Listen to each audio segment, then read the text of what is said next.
7. The history of auto racing is littered with the names of great tracks that have sadly passed away. Despite hosting some of racing's greatest moments, tracks like Riverside and the original Nürburgring are long gone.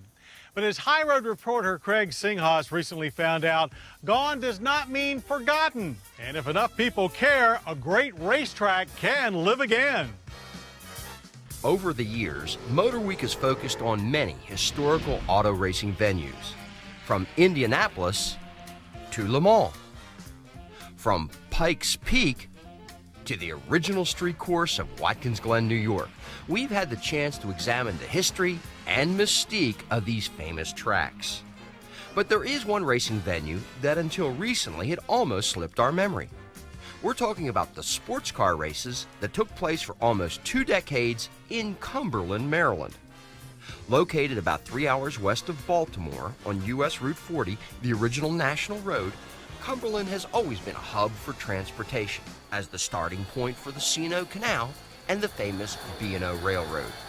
But from 1953 until 1970, the Cumberland Airport Nationals sports car race attracted legendary racers like Carroll Shelby, Roger Penske, Mark Donohue, and Bob Hulbert. It was considered one of the important stops on the quest of a national racing championship. And what you have to keep in mind is, while everybody remembers names like Watkins Glen and Sebring, Cumberland was also a very important race venue.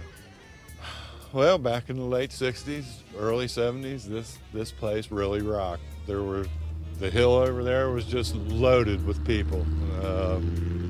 People from all over, you name it, West Coast, international, people were here. And we saw some of the best racing ever in that era. Today, in an effort to recapture the excitement of this bygone era, the city of Cumberland is hosting the National Road Rally and Car Show.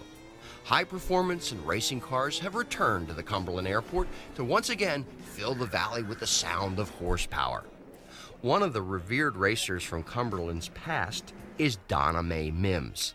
In her 14 years of SCCA competition, Donna Mae raced at Cumberland many times.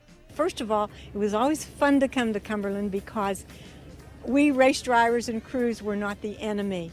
Cumberland people actually welcomed us, as opposed to a couple other towns I could mention where the locals considered us the enemies for the weekend.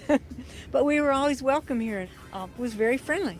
And because Cumberland's track was really an active airport most other weekends, Donna Mae says it was always a challenge to drive.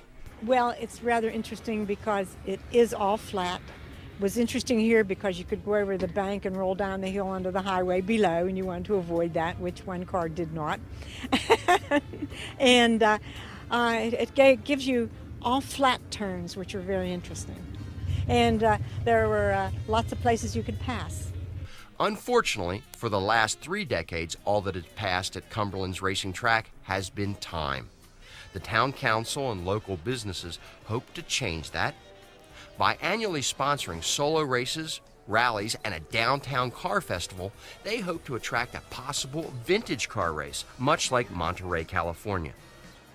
The people of Cumberland have a great deal of pride in the rich tradition of auto racing that once invigorated their quiet town over 50 years ago.